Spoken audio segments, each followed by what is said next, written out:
ఈరోజు 7 అవార్డులు ఇచ్చారు మీరు. జర్నలిజం, గ్రామీణ అభివృద్ధి, సేవా రంగం, కళలు సంస్కృతి, యువ ఐకాన్, సైన్స్ అండ్ టెక్నాలజీ, మహిళా సాధికారత. ఈ 7 కూడా మీరు ఇచ్చారు. అందులో కూడా మీరు ఎంపిక చేసిన విధానం సేవ, త్యాగం, మానవత్వం, ఆవిష్కరణ, సృజనాత్మకత, ధైర్యం ప్రమాణాలుగా అవార్డులు ఇవ్వడం నిజంగా మనస్ఫూర్తిగా అభినందిస్తున్నాం. ఈరోజు మీరు ఇచ్చిన అవార్డులు చూస్తూ ఉంటే వాళ్ళు అవార్డులు కోరుకోలేదు.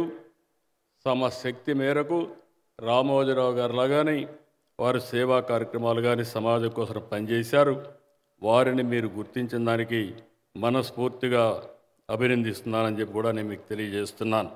నాకు ఒక రోజుకి ఈ అవార్డు జ్ఞానపీఠ్, దాదాసాహెబ్ ఫాల్కే రామన్ మెగసే, అదే మరి పులిట్జర్ అవార్డులకు సమానంగా దేశీయ స్థాయిలో నెంబర్ 1 అవార్డుగా మిగులుతుంది. ఎవరు ఈ అవార్డు తీసుకోవాలన్నా గర్వపడే విధంగా ఈ అవార్డు తయారవుతుందని చెప్పి కూడా నేను మీకు తెలియజేస్తున్నాను. లెగసీస్ ఏముండవు, వారసత్వాలు ఎవరికీ ఉండవు. పెద్ద పెద్ద లెగసీస్ అన్నీ, ఎంపైర్స్ అన్నీ కొలాప్స్ అయిపోతున్నాయి. ఎకనామిక్ ఎంపైర్స్ కూడా కొలాప్స్ అవుతున్నాయి.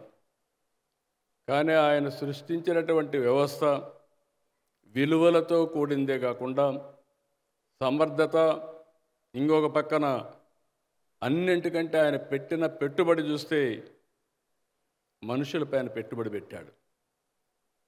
చాలా పేపర్లు చూస్తూ ఉంటాను నేను. రామోజీరావు గారి ఈనాడు పేపరు ఒక యూనివర్సిటీ. ఇక్కడ పనిచేసిన వాళ్ళే దేశంలో అన్ని పేపర్లకు వెళ్ళే పరిస్థితికి వచ్చారు. ఎవరిని మాట్లాడినా ఎక్కడ పనిచేశారంటే రామోజీరావు గారు పెట్టినటువంటి జర్నలిజం స్కూల్లో చదువుకున్నాం, అక్కడ పనిచేసామని చెప్పే పరిస్థితికి వచ్చారు. అలాంటి ఇన్స్టిట్యూషన్ని తయారు చేశారు. ఇప్పుడు మీ మీద ఒక గురుతరమైన బాధ్యత ఉంది. ఆయన లేడు కానీ ఆ స్ఫూర్తి మీ దగ్గర ఉంది. ఇక్కడే ఆయన ఉన్నాడు. ఒక శక్తివంతమైన ప్రభావం చూపిస్తూ మనకు స్ఫూర్తినిచ్చే విలువలు వదిలిపెట్టి వెళ్ళాడు. నాకు ఏమాత్రం మానలేదు మిమ్మల్ని చూసినప్పుడు. ఆ రోజు రామోజీరావు గారు ఉన్నప్పుడు ఏ స్టాండర్డ్తో కండక్ట్ చేశాడో దానికంటే మెరుగైన స్టాండర్డ్స్తో ఈరోజు మీరు ఈ మీటింగ్ కండక్ట్ చేశారు. దీనికి మనస్ఫూర్తిగా అభినందనలు.